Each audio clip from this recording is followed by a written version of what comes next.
আসসালামু আলাইকুম। আমন্ত্রণ জানাচ্ছি জাগো ফুটবলে। আপনাদের সাথে আছি আমি মমতাজ শাহিন রুম্পা। শুরুতেই জানিয়ে দিব আপডেটগুলো। 5 কারণে কোপা যাবে আর্জেন্টিনায়। আর্জেন্টাইন ভক্ত ও মেসিরা মাতবেন উৎসবে। পর্তুগাল ইউরোর শিরোপার দাবিদার। বুড়ো হারের ভেলকি দেখানোর অপেক্ষায় রোনালদো। ইউরো ট্রফি জিতে আফসোস ঘোচাতে চান এমবাপ্পে। কোপা বা বিশ্বকাপ নয়, এবার মেসির লক্ষ্য ভিন্ন। সাক্ষাৎকারে একই বললেন ফুটবল জাদুকর।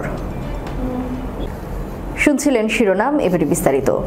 এবারও কোপা যাবে আর্জেন্টিনায়। আর্জেন্টাইন ভক্ত ও মেসিরা মাতবেন উৎসবে, এমনই দাবি করেছেন ফুটবল বোদ্ধারা। আগামী সপ্তাহে মার্কিন যুক্তরাষ্ট্রে শুরু হতে যাচ্ছে কোপা আমেরিকা কাপ।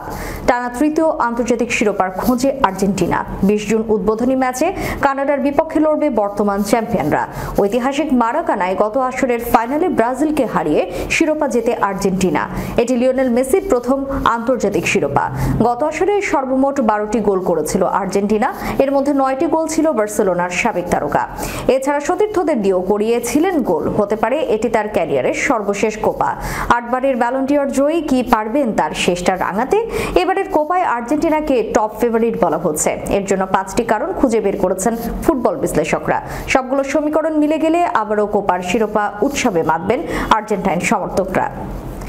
চলুন তাহলে দেখে নেওয়া যাক 5টি কারণ। X factor Messi. মেসি আর্জেন্টিনার গুরুত্বপূর্ণ সম্পদ। কোপা আমেরিকা জয় তার পারফরমেন্স মহা গুরুত্বপূর্ণ। গত আসরে জেতেন সেরা ফুটবলারের পুরস্কার। 36 বছর বয়সে এই মহাতারকা বিশ্বকাপে দুর্দান্ত খেলেছিলেন। সর্বোচ্চ গোলদাতার তালিকার দ্বিতীয়তে ছিলেন তিনি, আর অ্যাসিস্টেও ছিলেন শীর্ষে। এই ফর্ম থাকলে তার ক্যারিয়ারে আরও একটি শিরোপা যুক্ত হলে অবাক হওয়ার কিছু নেই। দ্বিতীয়ত, ব্রাজিলের দুর্বল ফর্ম। 2019 সালের সর্বশেষ কোপা ট্রফি জেতেও ব্রাজিল। সেবার গ্যাব্রিয়েল জেসুস এবং রবার্তো ফিরমিনোর গোলে সেমিফাইনালে আর্জেন্টিনাকে হারিয়েছিল সেলেসাওরা। গ্যাব্রিয়েল এবং ফিরমিনো সহ সেই দলের কাসেমিরো, ফিলিপ কুতিনহো এবং থিয়াগো সিলভার মতো ফুটবলাররা নেই বর্তমানে স্কোয়াডে। জানুয়ারিতে দায়িত্ব গ্রহণ করা ব্রাজিলের নতুন কোচ দরিভাল জুনিয়র বাদ দেন সকলকে। কোপার প্রস্তুতির জন্য 4টি প্রীতি ম্যাচ খেলেছে ব্রাজিল। ইংল্যান্ড মেক্সিকোর বিপক্ষে জিতলেও স্পেন ও যুক্তরাষ্ট্রের সঙ্গে ড্র করে তারা। নতুন কোচের অধীনে অপরাজিত থাকলেও কোপার মতো বড় শিরোপা জিততে আর্জেন্টিনা, উরুগুয়ে, চিলির মতো শক্তিশালী দলকে হারাতে হবে, যা পুনর্গঠন প্রক্রিয়া থাকা ব্রাজিলের জন্য অনেক চ্যালেঞ্জিং। তৃতীয়ত, স্কালোনির কৌশলগত দক্ষতা। দীর্ঘদিন আন্তর্জাতিক ট্রফি জিততে পারছিল না আর্জেন্টিনা, কিন্তু 2021 সালে 28 বছরের অপেক্ষা ঘুচিয়ে অবশেষে কোপার শিরোপা জেতে আর্জেন্টিনা, আর কাতারে 36 বছর পর জেতে বিশ্বকাপ। আর এর কারিগর শান্ত স্বভাবের লিওনেল স্কালোনি। বহুমুখী কৌশলে প্রতিপক্ষের সঙ্গে খাপ খাইয়ে নিতে পারদর্শী তিনি। মেসিকে কেন্দ্র করে গড়েন আক্রমণ পরিকল্পনা, আর একই সঙ্গে ধরে রাখেন রক্ষণের দৃঢ়তা। তার রণকৌশলে সর্বোচ্চ স্তরে যে কোনো চ্যালেঞ্জ মোকাবিলা করার জন্য সর্বদা প্রস্তুত থাকেন তার শিষ্যরা। চতুর্থ, শীর্ষ খেলোয়াড়দের ফর্ম। আর্জেন্টিনার দলে বেশ কয়েকজন ইনফর্ম খেলোয়াড় রয়েছেন। মেসি এই বছর মেজর লিগ সকার দুর্দান্ত খেলছেন। ইনজুরিতে থাকার পরও 12 গোল করে আছেন গোলদাতার তালিকার শীর্ষে। সাম্প্রতিক সময়ে জাতীয় দলের জার্সিতে বেশ উজ্জ্বল অ্যাঞ্জেল ডি মারিয়া। সবশেষ ইকুয়েডরের বিপক্ষে তার গোলে ম্যাচ জেতে আর্জেন্টিনা। অ্যালেক্সিস ম্যাক আলিস্টার গত মৌসুমে লিভারপুল জার্সিতে মুগ্ধ করেছেন। ম্যানচেস্টার ইউনাইটেডের আলেক্সান্দ্রো গার্নাচো, হুলিয়ান আলভারেজ আর লাউতারো মার্টিনেজও আছেন দারুণ ছন্দে। পঞ্চম, এই আর্জেন্টিনাকে হারানো কঠিন। 2019 সালে স্কালোনি প্রধান কোচের দায়িত্ব গ্রহণের পর থেকে আর্জেন্টিনা শক্তিশালী দলে পরিণত হয়েছে। 2019 সালে কোপা আমেরিকার সেমিফাইনালে ব্রাজিলের কাছে হেরে যাওয়ার পর টানা 36 ম্যাচে অপরাজিত ছিল আলবিসেলেস্তেরা। কাতার বিশ্বকাপে নিজেদের প্রথম ম্যাচে সৌদি আরবের বিপক্ষে থামে তাদের জয়রথ। এরপর 18 ম্যাচের মধ্যে মাত্র একটিতে হেরেছে বিশ্বকাপ বাছাই উরুগুয়ের বিপক্ষে। গত 5 বছরে মাত্র 2টি ম্যাচে হেরেছে আর্জেন্টিনা।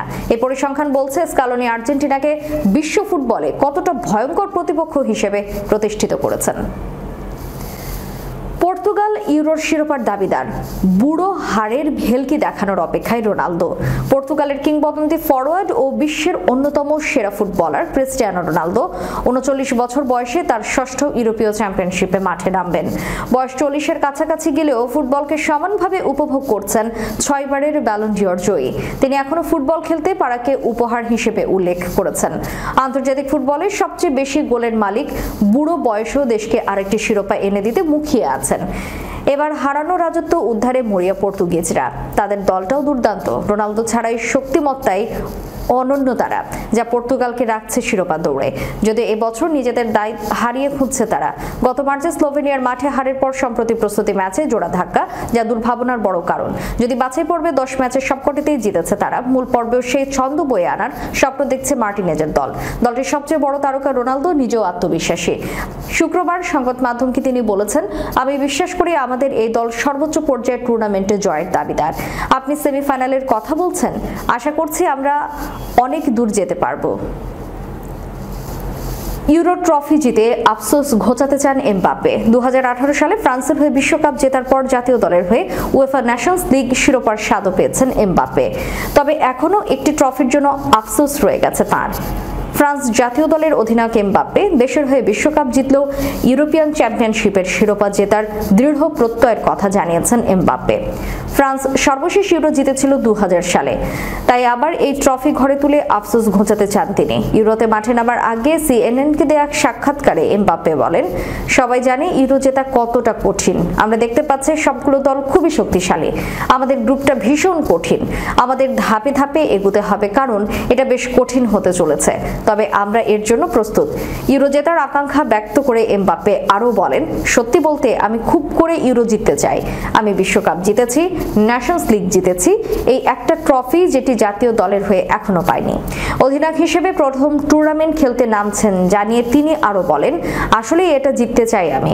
অধিনায়ক হিসেবে এটাই আমার প্রথম টুর্নামেন্ট, তাই এটা আমার জন্য আসলেই গুরুত্বপূর্ণ।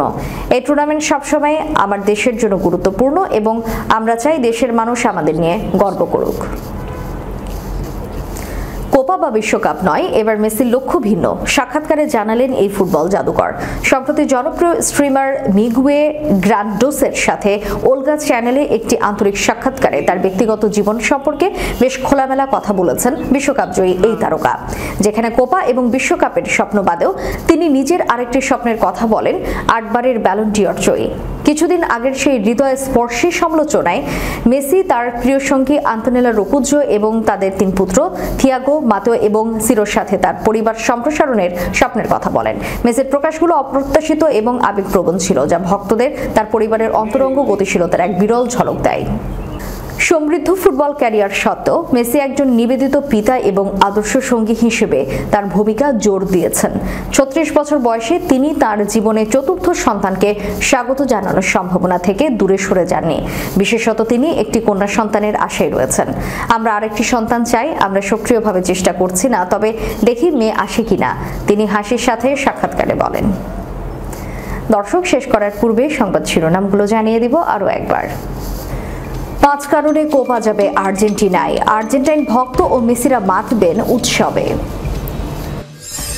পর্তুগাল ইউরোর শিরোপার দাবিদার, বুড়ো হারের ভেলকি দেখানোর অপেক্ষায় রোনালদো।